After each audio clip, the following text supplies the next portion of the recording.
Hello, everyone, and welcome to another Saturday stream. And thank you so much for joining us. We're glad that you're here today. My name is Derek Clifford, and I am the owner and CEO of Elevate Equity.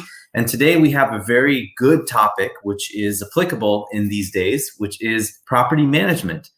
How do you find a good property manager out of state? And why is it so important? And what do they do? So let's go ahead and start with the basics. What is a property manager, right? The property manager is the layer between you and the tenant. So if you own property, either here locally or out of state, they're the person that the tenants and you interact with to be able to figure out how the property is performing. They're the ones that are taking all the phone calls with the tenants. They're the ones that are working with you to establish a communication cadence so that you know how the property is performing, whether there's maintenance issues on it. And they even generate financial reports for you. So as they collect the rents from the tenants, they put it into a spreadsheet, and they have the financials that you're able to take out and hand over to your tax professional so that you can do that very easily and streamlined way. Of course, there'll be expenses outside of the property management software that you'll be handling, such as paying property taxes and insurance. And so those are all things that need to go into there as well. But just know that it's basically your protection between you and the tenant at your property, okay? The property manager is really, really important, and they have lots of different functions. And what I'm going to do is I'm going to show you exactly what it is that they do here. So give me just 1 second, and I will share my screen with you. So you should be able to see this right here. And this is the 5 main responsibilities of a property manager. You can get this by just going on to Google and just typing in, what a property manager does. And so you can find a lot of information about that out there about what they do. But generally, they help you with marketing and helping to set the rent. Then they collect the rent, and then they make sure that they screen the tenants. Whoever is going into the property is meeting your criteria. They have good credit. They're not felons, and they don't have any evictions on their record, which means they have a track record of paying rent and being responsible, okay? Then they also take care of property maintenance, and then they help run and manage budgets for you, especially if you give them, a budget for fixing an issue, or if an issue comes up. They're the ones that kind of has all of the tools to be able to help you solve your problem for you, okay? So that's what a property manager does. Now, why it's so important, this is probably obvious, but I want to go ahead and bring it up anyway, just because it's that good. It needs to be something to be emphasized. Your property manager is your eyes and ears in the market. If you don't have a property manager who is there on your side, looking at things from an objective point of view, from an owner's point of view, then that is a huge detriment to you, because you really need someone that's in your arena, that's local to the market, who's be able to run around and take care of things for you because you're not there, especially if you're investing out of state. And even if you are investing in state, having someone to be able to delegate things to you makes things so much better. And they also know the rules, the regulations, the laws, the best practices, right? They've done this before. Every problem that you have is something that may be really intimidating for you, but for them, it's just another day in the office. And they're professionals. They know what they're doing, and a really good property manager knows how to solve problems effectively and quickly, okay? The other thing too is that a good property manager is fairly priced. If you're a bad property manager, then they'll go ahead and just take fees from you and not really do too much. And they'll let you do a lot of the management, or they'll put the onus on you to put pressure on them. And so it's really just about finding someone who's going to really take care of your property for you and communicate well with you, okay? The other thing that's important is that they have contacts. And I think I touched on this before earlier, but having a contact in the market where you're investing that knows local people that can take care of things cheaper for you. For instance, if you have a property manager and let's say, a pipe bursts or there's a leak underneath the sink, right? The options are, if you live in the market, you could go over there and take care of it yourself. But there's a lot of coordination that goes with that, because you have to make sure the tenant's home, or you have access to the property, or you've given them notice that you're going to enter. That's one thing, right? And your property manager should know what those rules and regulations are, when to be able to do that and how they can. And then secondly, they could go out there and they could send in a plumber that from like Rescue Rooter or something, right? From a general chain, something that you could do, and they would charge like $400. Or they have a full-time maintenance person that's their job, is to drive around and look for that stuff, right? To fix those issues. They can have them sent over and just go take care of the problem, and it would only be like maybe a $50 to $100 charge. So you could save lots of money by having that economy of scale, by working with the property manager who will take care of that for you because of their established contacts in the market. Okay. That's why it's so important. There's other benefits that we're going to get into in just a little bit, but those are so important. There's a lot of other things that they do. They know how to set the rents. They know what kind of expenses are reasonable, and they can give you feedback for whether or not the property that you're looking to purchase is even a good buy in the first place, whether the market is appreciating or depreciating. And so they'll have a really good handle on all of that, because that is their job. It's their job to know all of that, know how much to charge, know what the numbers are. Okay. So if you have a property manager that is really high powered and really knows their stuff, they're worth their weight in gold. And so you'd want to pay them more to do what they do. Okay. So now that you know what a property manager is, why they're so important, let's talk about finding a really good one. Okay. And I'll tell you how I did it with my own process in starting my portfolio in Indianapolis. Generally, the best way to start is to get a referral from a fellow investor. If you find someone that is already in that market that has plenty of properties, the best thing to do is to help make that warm introduction. Because if you make a warm introduction for a property manager that's already crushing it for one of your friends or for someone else that you know in your market, odds are they're not going to want to try to cheat you or slight you out, right? Because the reputation that you've established it's kind of encompassing between both you and the person and your common connection, right? So you don't want to, the property manager doesn't want to let either one of you down, but especially the person they already have a lot of business with. Okay.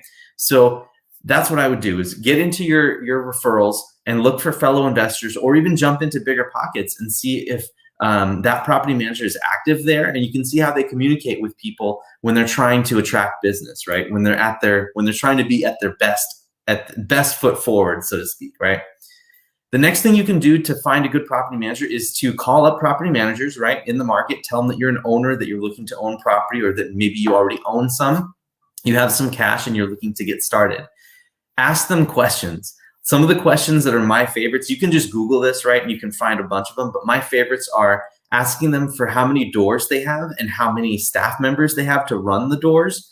And generally, depending on the size, they should have about 1 to 2 staff members, 1 to 1.5 staff members for every 100 doors. Okay. So that's what a good property manager generally does, but that's just a rule of thumb. Obviously, there are some property managers out there that do way better than that. They can run 200 doors with one person, but that person is generally pretty busy, and you may not get full hands-on contact from that property manager. But if they're doing a good job, maybe you don't need it. So it depends on what's important to you.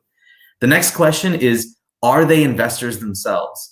If your property manager are not investors, then they don't understand exactly what it is that you're doing and what it means to be on your side as an owner, right? So the questions and some of the things that you're looking for to save money in the long run or save money in the short run, understanding that balance and how to frame questions and how to solve issues when the properties come up, to not have to come to you with everything, that's something that's going to save you a whole ton, right? So you want to leverage that experience if they're investors themselves. And then the next is fee structure. And why I really emphasize this is there are some companies out there that charge a flat fee for property management, which is like, they'll charge $50 a door, for instance, right? The problem is that if the property is vacant, they're still collecting their fee. So how are you going to incentivize them to get the property filled with a tenant?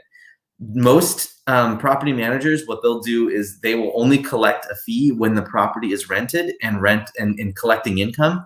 And they'll also get like a month of rent or something. They'll collect that up front because they use leasing agents or they do it themselves. They spend a lot of time on the marketing. So understanding that fee structure to make sure that your interests are aligned as both the PM and the owner, so that they're only getting paid whenever there's someone in the property, is important, right?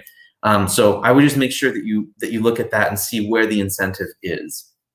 Also, some other important things are technology, like how do they handle communications between you and the tenant?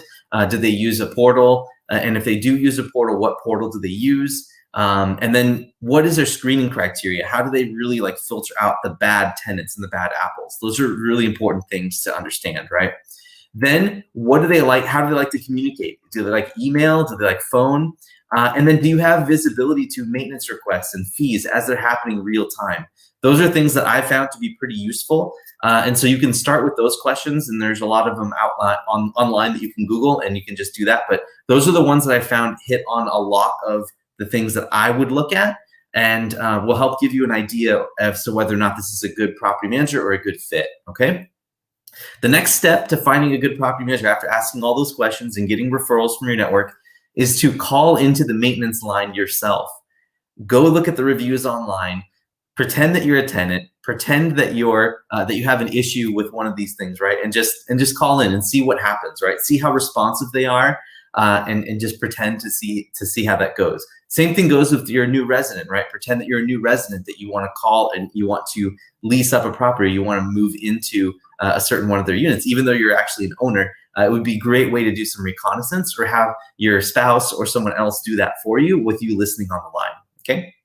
And then the last thing for finding a good property manager is it is a process, because even though one property manager is good right now, they may become a victim of their success. They may end up growing to a point where they're so choked and they don't know how to grow past that. Like, say that they're really good and then their assistant is really good, but then they're struggling to onboard that third person, but they're on their 400th door and they keep adding more and more properties and they don't have the infrastructure to do it. So over time, some property managers will become better than others. And so it's just really kind of this game, and you have to be willing to let some property managers go. That's why it's so important to have a network, right? To have a network of other owners who are in the market with you, so that you can say, hey, is your property manager doing good? If not, then no. Then you can switch over. And what I like to do personally is, once you get a portfolio up to a point where you're at maybe like, 10 doors, or maybe 8 to 10 doors, that actually might be too much. Maybe 4, 5, or 6 doors, somewhere in that area, depending on where you are. You can split your portfolio up into 2 property managers, right? So you can have 2 PMs running half your portfolio, and you can kind of see how they're working against each other, right? And then if something happens with one property manager, say that they start dropping off, or their fees start going, or their service starts deteriorating, or maybe the relationship gets strained, then you can move your entire portfolio over to the other property manager to have a backup. So those are some things that I would consider in having a good property manager, okay? Now, as we get close to the end here, I know I've been talking for over 10 minutes, but I want to make sure I hit on some of these things. There are some red flags. There are things that you need to watch out for when you start working with a property manager. The first is, obviously, before you get started, or even when you do, your network, if they tell you that they haven't had a good experience with them, and others have gotten negative feedback online or through forums or wherever you found them, then that's usually a bad sign. So I would start to make plans to move over to another property manager and start this process again. Start talking with your network, saying, hey, who should I hire? And then start calling them, asking them questions, and then consider having a dual property management company, so that you can offload your properties to one or the other, okay? The other is, they may be slow to follow up with you as a new client. So that would be another red flag. If you're trying to get a hold of them and trying to get info and ask them questions and set up a meeting, if it's really cumbersome and they're not opening up a lot of times for you to talk to them, or they seem really hesitant, that tells you that maybe it's not the right fit, because either A, they're just not good at communication, or B, they're not liking taking on new clients, or they don't need to or don't want to. That's the other thing too. So just kind of feel that out, because this is a really intimate relationship that you're going to be having with these property managers, because they're going to be running your properties and taking care of them for you out of state. And then the third red flag that I would say is that you've inherited them from a turnkey property. If you get, or turnkey company, if you get a property management company just handed to you from the beginning when you buy a turnkey, that is a big, big red flag. Odds are they're probably not great, and there will be a lot of advantages for you to do your own research and find your own property manager that works to you. Because if you just get handed a property manager, right, then there's a very high likelihood that manager is probably not the right fit, or there's someone else out there that's better for you, okay? So those are some red flags, things to look out for, things that I've learned in my journey as well. And the benefits. Why do you go through all this effort of trying to find the right property manager, okay? I'm going to touch on this real quick, because it's super, super important. This is why we do it. This is why we do what we do. The benefits of having a great property manager with you is pretty obvious for the first one. First is they maximize profits for you for the minimum amount of headaches. They know a fair market price and they know what to charge tenants coming in to the property. So if the tenants are coming in and they are, if you're running your property and it's constantly at $50 to $100 below market, your property manager can step in there and say, no, you need to charge more than this because your interest is aligned with them. They collect a percentage of however much rent they get, right? So if they collect that percentage, then the higher rent you charge, the more they're going to get, the more commissions they're going to get. So that's a really good thing to have. And since they know the market well, they know what will sell in the area, they know where to market, they know who to market to, and they just have a really good idea of all those areas. So you want to be able to tap into that. The next is having a good PM with you. You can focus on buying new assets instead of managing the ones that you currently have. And that gives you an economy of scale, because if you spend all of your time trying to chase down toilets and issues with the roof and maintenance and trying to get access in and trying to collect rent and then doing the accounting, if you're trying to spend all your time doing that, then there's not going to be as much time for you to be able to go out there and find the next property and expand your profits, right? So thinking in that way of, yes, it takes extra money to hire a property manager because now you have to pay them the fee. It allows you the scalability, right? And it gives you a business sense so that you can pay someone to do all the management for you, and then you can focus on buying more property or attracting others to get more property to you, okay?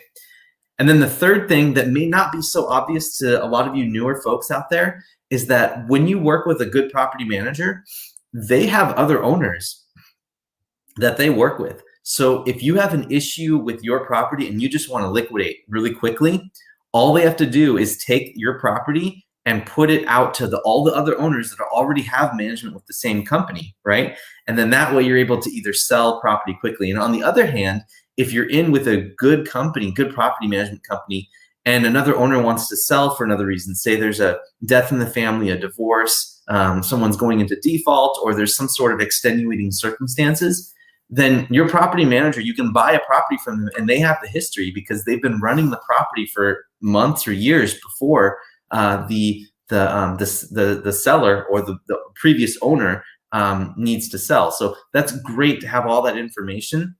And generally, since you're buying investor to investor, the commissions are a little bit lower, so you'll be able to transact easier.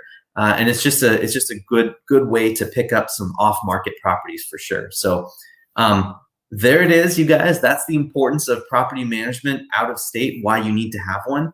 And I would say that property management, especially for out-of-state investors, is the single most important part of your investing team.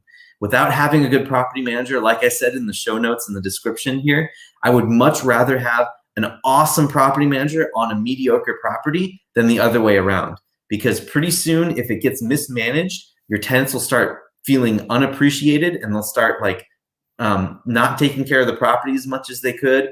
They'll start to maybe skip out on paying rent, or they'll start to play some games, right? And they'll start to test the system a little bit, which makes it harder on us as owners. So if you have a good property manager who is very fair and strict, but fair with the tenants, that is something that you got to look for, and you have to work that through. So I think the juice is worth the squeeze. Finding the right property manager out there can make you very, very successful. And so I highly recommend that you go out and do that. So that being said, you guys, that is everything I wanted to say about property management out of state. And I hope that you found this useful. So if you want more, please like, subscribe, or comment wherever you're listening and seeing this content. We'd love to improve and figure out ways to help give you more and more value. So please comment, let me know what you think. And also click the link in the show description to get some more information about us. And take a look at our website. We've got a lot of more information about all you investors out there. All right. Thank you so much, you guys. Have a fantastic weekend and enjoy. We'll talk to you next weekend. Bye-bye.